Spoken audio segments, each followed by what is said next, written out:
This bills as a third party that shows The church boy, yeah. JFK said.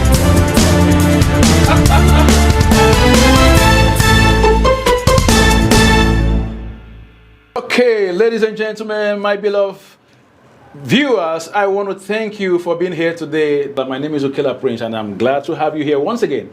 Today is beautiful and it's special because I have special guests right here with me in the studio. Now, this team that is here with me are on a great, permit me to call it journey, because that journey, when I tried to analyze it, I saw it and I said, wow, this is massive, man. And it takes people with guts to get into that level of journey. So, ladies and gentlemen, today I have with me, representing the African heritage, Mr. Michael Dubois. Michael, how are you? Good. Michael is not here alone today. I also have Marsha Bennett. Marsha Bennett is here. Bennett, how are you? I'm wonderful. Yeah, I can see. It's evident, man. It's evident, isn't it, Claire? You know, when you have an handsome man and a beautiful lady in the studio, so what do you expect? You expect a beautiful show. Thank you for coming. How are you guys doing? Well, how you doing? Yeah. I'm good. Interesting. You know, when I grow up, I think I would like some of these. Some of my great. You know, look at that. I didn't look at me. Some of your wisdom. I'm telling you. Oh my. Okay, so my brother man is also a legal practitioner. So, but let me allow him do some of the introduction so I don't miss anything else. So, let me move to you, Dubois. So, my name is Emeka Michael Dubois. I'm a lawyer. I practice in family law, mainly in Ontario. I was called to the Nigerian bar about 25 years ago. Studied in England and then immigrated to Canada with my family more than 16 years ago. My practice is mainly out of Brampton. Interesting. Thank you. Interesting. So, if you have legal matters, you know what? We have to go now. Okay, let me come to you. Let's meet you, Marsha, please. Yes, so my name is Marsha Bennett. I was born in Jamaica, came here. Yeah, man. Yeah, man. And I migrated to Canada at the tender age of 8 years old. I am a... At 8? Yes. My goodness. Man. Hence the lack of accent, I suppose. So it means that 8 years old, so because you look 18. I look 18? Well, Please don't thank mind me. you, Go but ahead. I don't know. Yeah, so I am a licensed paralegal for a number of years now, and mother of 4. Oh my. Grandmother of 2. 18 and she's already mother of 4. Guys, this. Oh my Well, I guess you missed the grandmother of 2 part. Oh God. Yes. So. Doesn't look it right. And yeah, I just I met Michael 2 years ago, and decided that this journey was worth taking together. Yeah. Interesting. Well, that's beautiful. So, Michael, let me come to you. So, I want you to share the vision and mission. So, can you elaborate on the inspiration behind the African Heritage Center and how you envision it serving the community in Ontario and Canada? Thank you, Prince. You're welcome. Like I said, I came to Canada about 16 years ago. Lived in Europe, in the United Kingdom.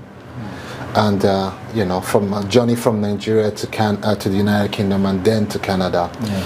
And, you go to these places, but your heart always thinks about home. And in your community, you see your brothers and sisters. I have a lot of Caribbean friends. And community springs up in you. You think, why are we so separate while we're one? And so at the back of my mind, it's always been there, because there's no point having a vision if you cannot run with it. If you look across North America, Prince, or even in Canada, we don't have a place where people of African descent can come together. I mean, we have so many associations and organizations, but we don't have a melting point. And so the vision started with wanting a place, a home for black people, where we can celebrate ourselves, inspire ourselves, learn from each other. You've talked about Marsha today. We became friends about 2.5 years ago. But walking down the road, you could have thought we were brothers and sisters. We don't look any different. And that's what we are. As black people, we are one. And so the vision for a home for all of us is the motivating factor about the African Heritage Center. And also to go on a journey with not only Africans, but our Caribbean brothers and sisters. On a journey with Marsha to help her understand her sensory. That's right. And, you know, where the original part of her came from. You know, and where we can talk about the things that you know, challenge us as people, and also to find solutions, celebrate each other, and so on and so forth. That was what started the vision. How are we going to serve our community? You know, we have people who have lived here and they have children. How do you say? Second generation, third generation Africans, and are we going to the fourth generation? Maybe. But then there's so much questions even the children have that their parents cannot answer. The opportunity is there to have a center, like I said, the citadel for people of African descent. And by that extension, I mean Caribbeans, Africans, Canadians, even in Nova Scotia. Prince, I don't know if you know that in places like Cuba and Brazil and other parts of the world, there are millions and millions of Africans or people of African descendants. And this is why we are motivated to have a place here in Ontario, and that's how that journey started. Okay, before I come to you, Marsha, because there's something he said that is actually striking my mind, and I want to bring that to you. But before I go to that, I want you to tell me, how do you plan to foster collaboration, unity among the diverse, you know, let me call black community? You know, I'm trying to mind my words because of the question I want to bring to her. So, how do you plan to foster collaboration and unity among diverse African communities and organizations through this center? You know, when you have pockets of silos, but you're able to say, we know that silos don't benefit us. We know there's a gap, even as we live here, gap in governance, gap in representation. We have to speak as a voice, and we just believe that a place where even you as a you know, you run your television, for instance, but imagine having a place where you can actually cite that within a center for black people. So intentionally we're reaching out to our people and saying, let's come together as one. And in most of the programs and in all of the programs most of the programs we have done in the past, and even in the programs that we plan to do in the future, we reach out to organizations to become one voice, one love, and become more unified in the things that we do. We know that sometimes there's this fear of, oh, I don't want to lose my, I'm the leader of what I believe, you know, that belongs to me, or why do I fit here? We are flexible enough to know that others will join us, and together we can go on this journey. And that's how we hope we can achieve the unity and the collaboration that you ask. Interesting. So, Marsha, you know, there's this, I don't know if I should call it debate and or argument. Legal practitioner is here, so let me not sound. I'm also mindful of the words I actually use. And when we talk about Africa, African descent, Jamaican. So, do you understand what I'm trying to say? I do understand. What's your take on that? Why you want to say that? So we can all flow together in this discourse, because I see African Heritage Center, right? So I wouldn't want to hear someone say tomorrow, why not Black Heritage Center, right?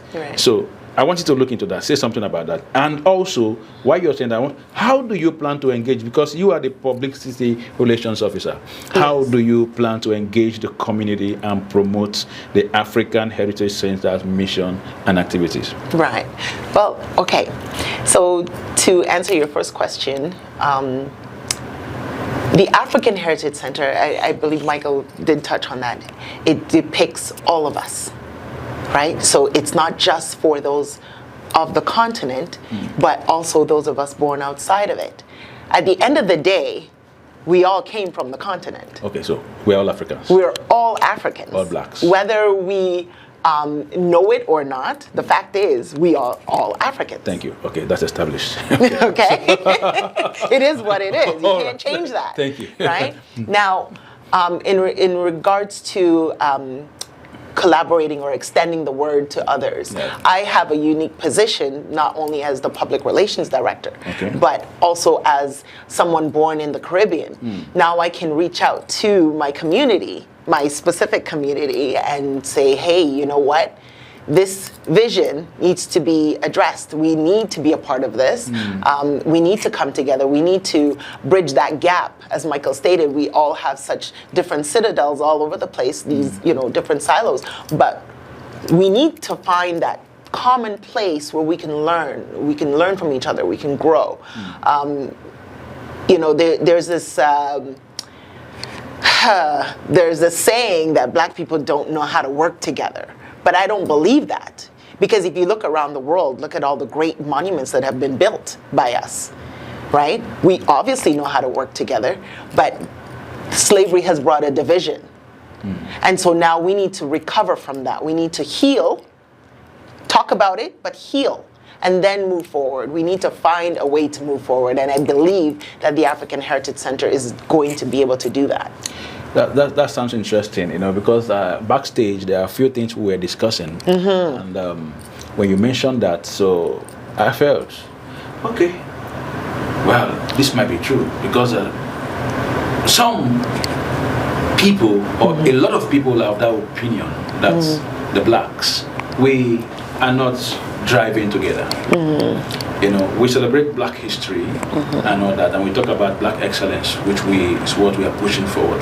So right now, and we talked about some other tribes and race and how they are able to, see how they can fusion things together and make sure that what they achieve their goal. Right. So it seems that is lacking. Yeah. From our perspective. So I would want to ask you, how do you envision, or before that, can you share your thoughts on the importance of preserving African heritage and history? How can that center contribute to this? Absolutely. One of the great aspects of the center will be the museum that is going to be housed there.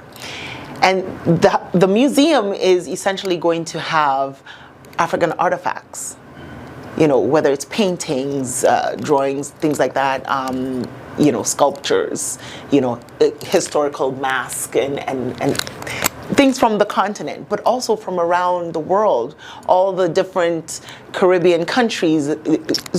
Their art still derives from that history, right? So if we preserve that, then we can show our future, right? This is where you're coming from.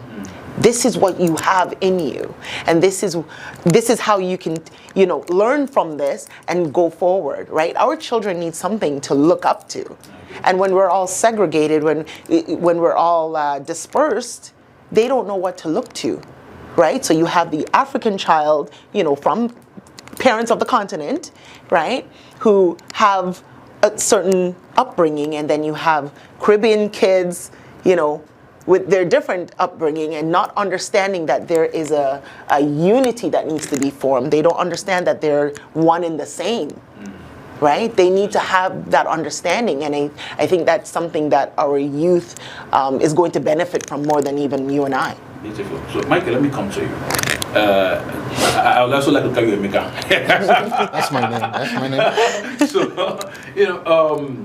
you as the board chair, I think this is very pertinent because our viewers will want to know what types of programs and activities would you like to see featured, or will you plan to feature at this center to promote African arts, culture, and heritage?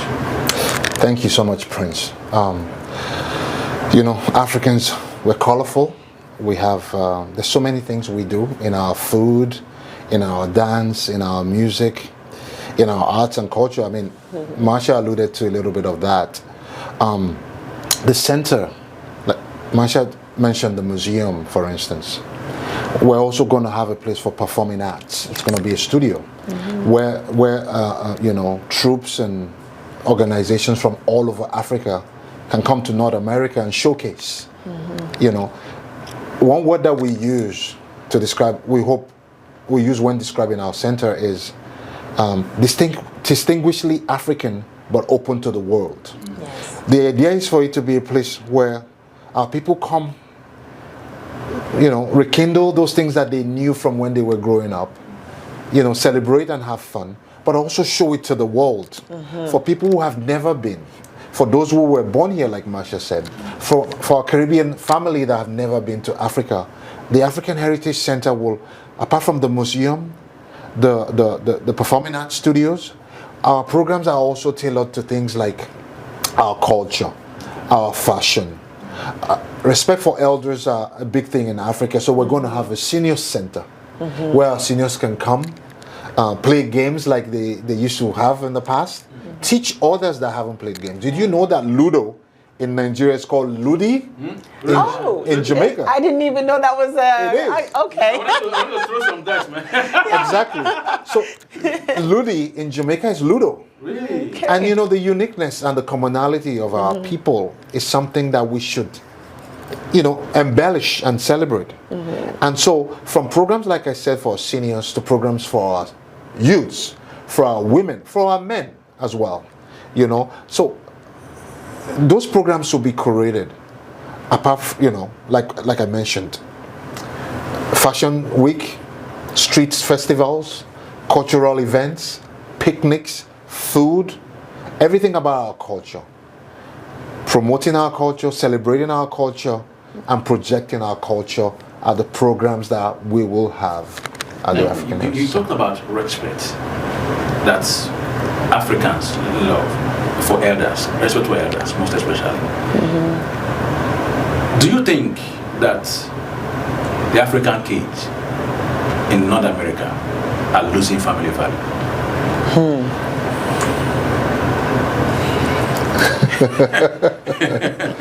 Do I think, or Do you think, if that's true, does this center plan to prefer solutions to that? you know, there's so many programs I've heard of where, you know, like language programs where Sorry for coming in. You know, like we know the Jamaicans like, yeah man. You know, so, you know, that's that. You know, in Africa, my pops used to me talk. I say, yeah man. Do you understand? Yeah, pops. You know, there are some. I don't know. Is it decorum? Some fundamentals. Yeah, they're fundamentals to respect. Yes, and you know, it's universal. Are we losing it? We're in a different world. Our job is to teach our children, and as a person of faith, you know, our job is teach them when they're young, but do not resent them if they have questions, if they have a different way of doing things. I think it's a balance. You know, I know that one of the programs we have at the African Heritage Center is our quarterly Roundtable Connect series, where we discuss topics like this. Yeah. And then it's a question of, are we too hard on our children? Is discipline and punishment has to be distinguished? And are we getting it right? You know, if you look at the stats, unfortunately, there's a lot of representation of our people in the criminal justice system. Is it systematic? Maybe. Is it because our kids see freedom from all this discipline once they leave home, and then they lose it and they go like, wow, I don't know. But that's a top. Please don't lose that line of thought, okay? We'll be right back. We want to go on a short break. Viewers, we'll be right back. You know that it's getting heated here, so I'll see you guys soon.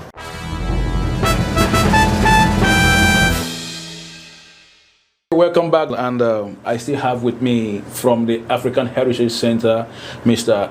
Emeka Michael Dibwa, and also Masha Bennett. Thank you guys. It's been beautiful. You know? So before we went on that short break, Mr. Emeka, you were trying to let us in on the challenges that we actually face. So, as regards family values, that seems to have been missing or lost, in our families, considering our children and some of the challenges they face. Is systemic? How can we provide solutions to this? And also, so you can add to that as well. Sometimes we've realized that, marriages that work in Africa, when they get here, those marriages no longer work. Please, let me take you on that. Yes, thank you, Prince. We were talking about how do we understand or begin to understand our children in the Western world. That's right. Not only North America. Yeah. And how we fuse the background that we grew up with, where, our parents were Lord, and a community that allows the kids speak back or have an opinion. Not like they don't have an opinion back home, but truth be told, and I'm sure you say that, Marsha, when your dad says, Marsha, you're going to be a lawyer, you're going to school to study law, it's almost like, okay, that's it. But here they say like, oh, that's you, daddy. That's not what I want. I think it begins to come to a fusion of taking the good parts of what we grew up with and the good part here. I'll give you an example. Look at the beads that Marsha is wearing. They are beautiful. Right? It's a fusion of the idea from the African cultural side and the modern world that we live in. And it's beautiful. So let's take those values that we knew growing up, the right values, and take the values that are good now and bring them together. Allow our children to be able to express themselves. Don't make it I say or the highway. You've heard all that. Dictatorship. Yeah. And begin to understand them. Begin to lead them aright. And get their perspectives on. Have a conversation. Have a conversation. Have a conversation I think all the time with them. You talked about the disproportionality of is the system right? We say if you don't treat them well or teach them the right thing, society will teach them. And more often than not, our kids are incarcerated. But that's not the topic of today. Obviously. It's that intertwined because we're talking about African heritage, and this center, from what you said, it's you anticipate it providing a lot of solutions to certain challenges that we go through. And what brought that was, when you mentioned, where we have the elders and all that sit down and tell possibly stories and also be able to educate one another. So, in other words, we're trying to bring back some values that we know back home, and then that we feel that this shouldn't be lost.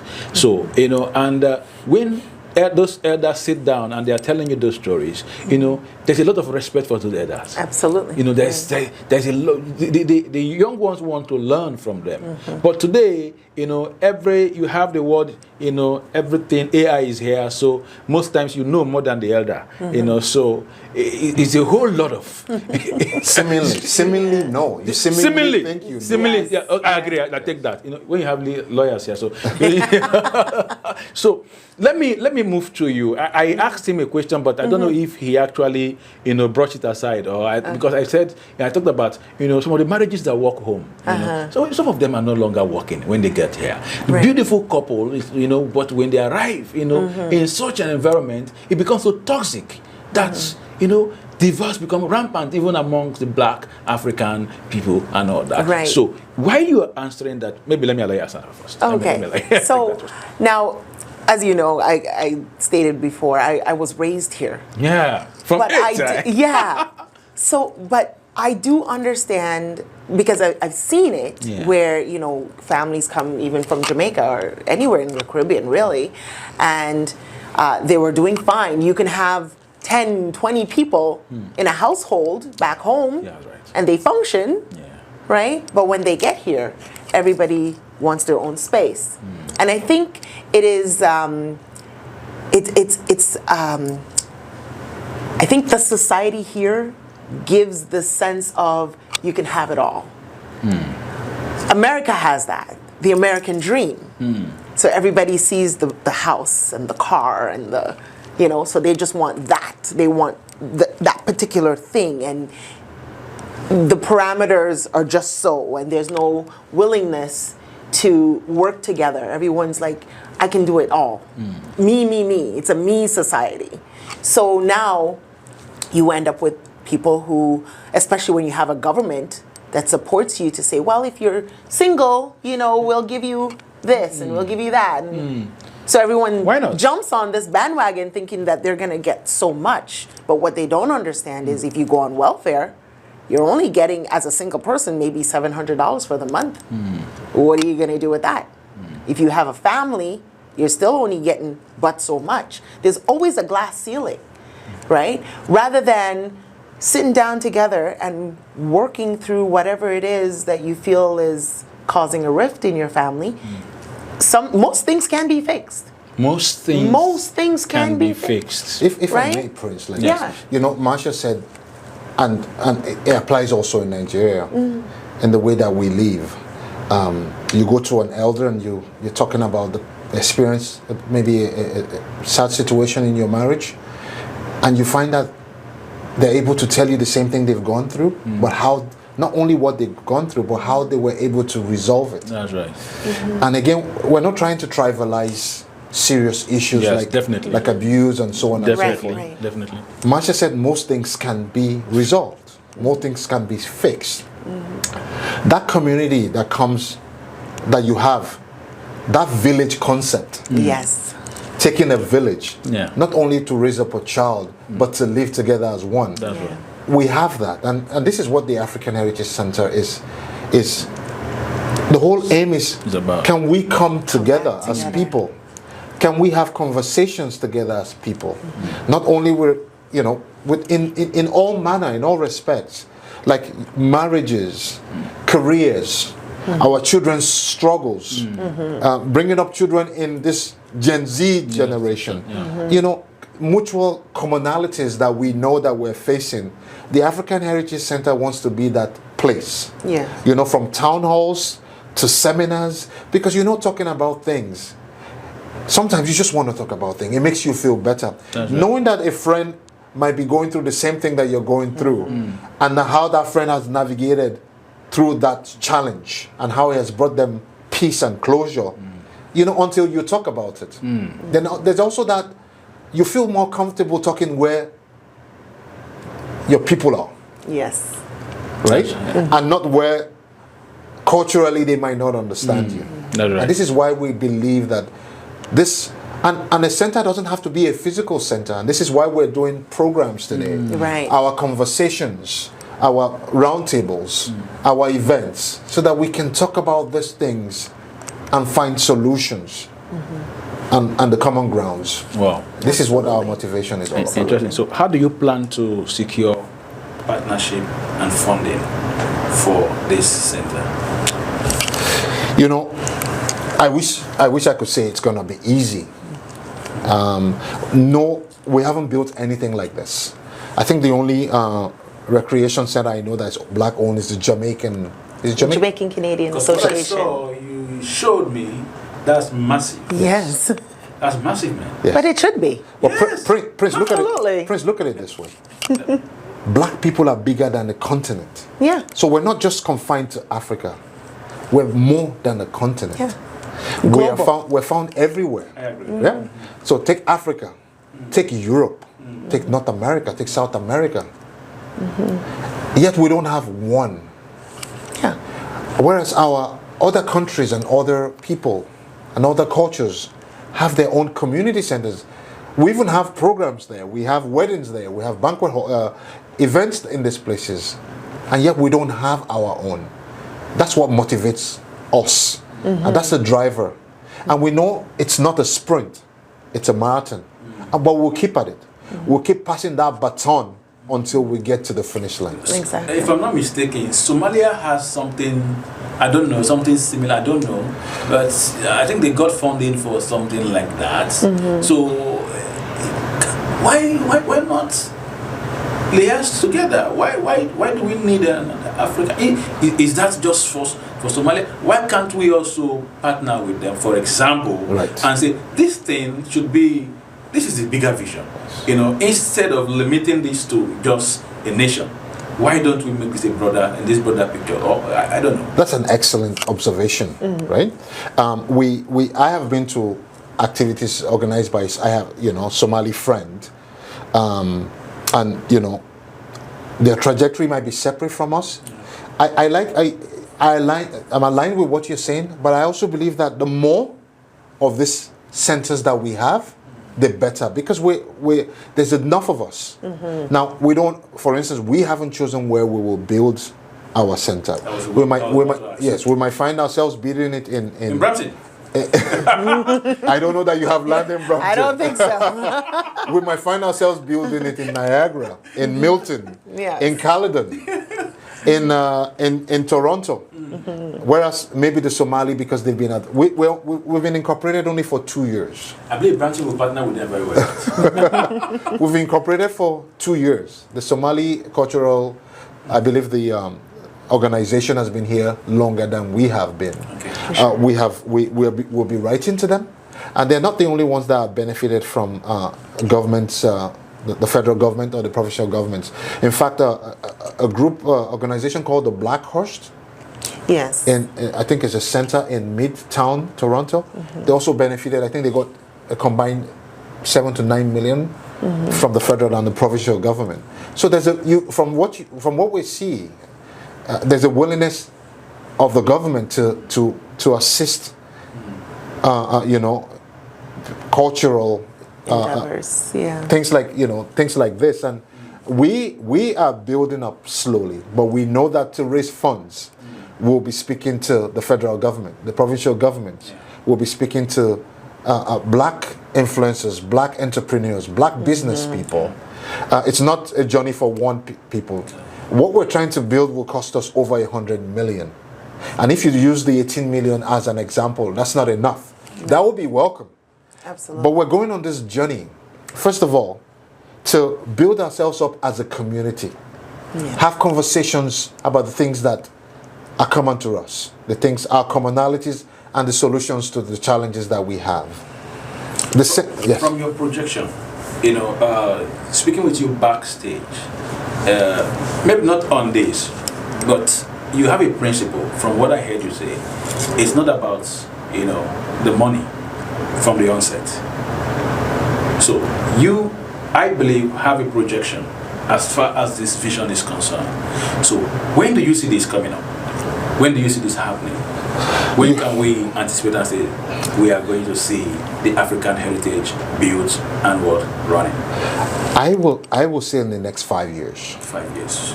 And I will say that you're not going to see the one building built at once. We're probably going to see it built in stages. We're looking at the minimum 20 acres of land. And like every good thing, it's slow and steady. But you don't want to come to Brampton. You don't know the 28 acres of land. We will go anywhere that welcomes, like you said, it's partnerships. We will go anywhere that one believes in the concept of an African Heritage Center. We believe in the government or any municipal government that reaches out to us and believes in what we're trying to do. We will go there. How far is the push now on these proposals and how far we can? So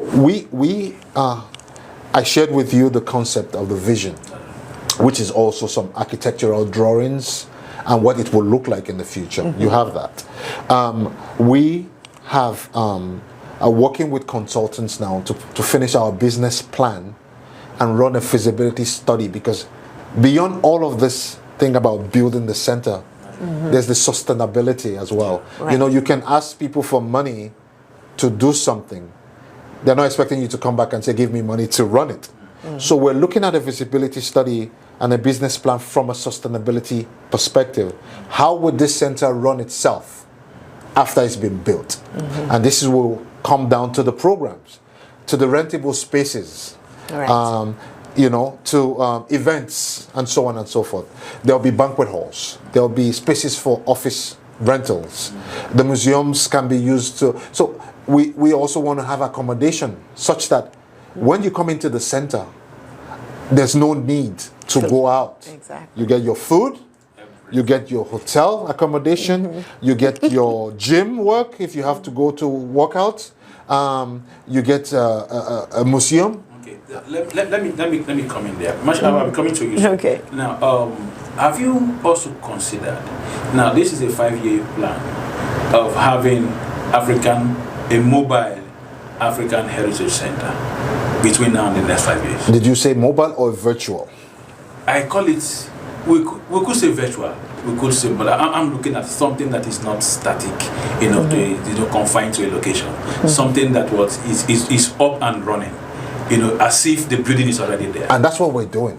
So with our programming, everything we do is aligned to The vision. The vision. Yes. From, in December we had a year-end event. The vision is to bring people from the community, free of charge, to come and network with each other. Marsha, there was music, Yeah. there was food, and there was conversation. Exactly. Things that will happen at the center.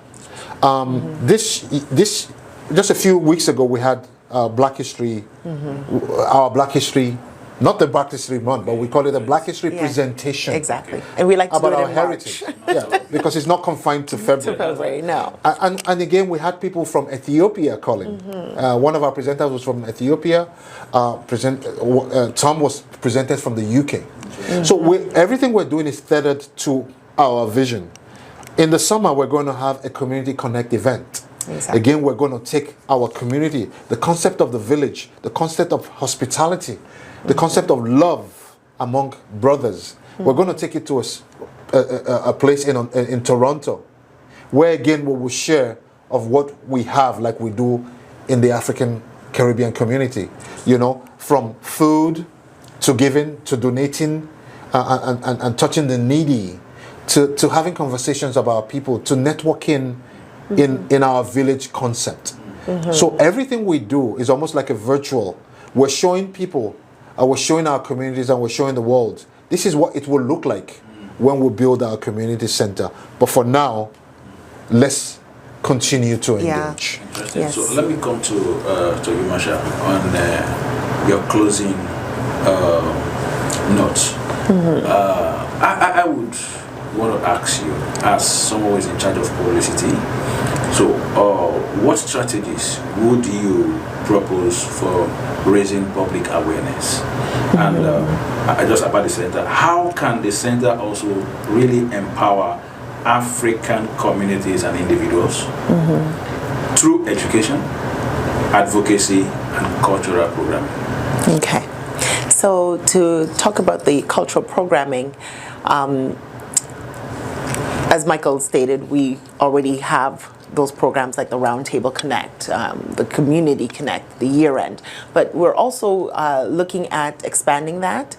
We definitely want to embrace the youth more, so we're looking at developing youth programs so that we can reach out to the schools, right?